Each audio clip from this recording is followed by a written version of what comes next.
The Lord be with you. And with your spirit. A reading from the Holy Gospel according to Luke. Glory to you, O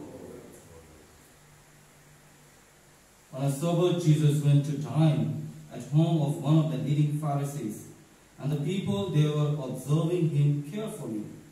In front of him there was a man suffering from dropsy. Jesus spoke to the scholars of the law and Pharisees in reply, asking, "Is it lawful to cure on the Sabbath or not?" But they kept silent. So he took the man, and after he had healed him, dismissed him. Then he said to them, "Who among you, if your son or ox falls into a quicksand, would not immediately pull him out on the Sabbath day?" But they were unable to answer his question.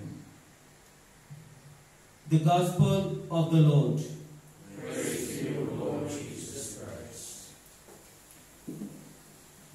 Dear sisters and brothers in Christ, on 30th Sunday in Ordinary Time, that was our previous Sunday, we heard that how Jesus answered the doctor of the law about the greatest commandment in the law. He also told his audience that all law is subordinated to the greatest commandment, and that is to love your God with all your mind, with all your heart, and with all your strength, and love your neighbor as yourselves.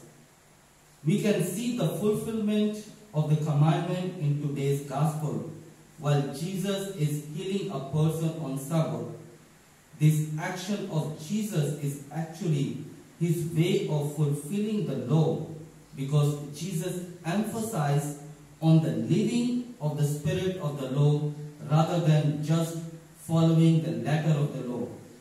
The healing on the Sabbath is a threefold message to the Pharisees. First, God is still in control to bring the healing and order in the distorted society through his mercy and compassion. Second, God's mercy goes beyond human judgment.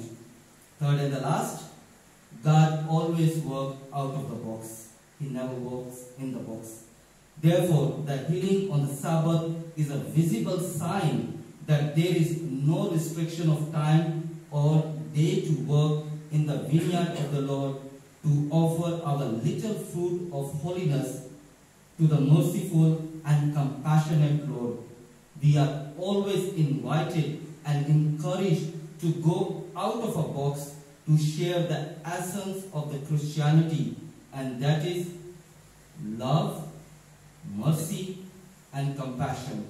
May Mary, the mother of Jesus and our mother, intercede for us to live our Christian call, and that is to love our God with our mind, with our heart, and with all our strength.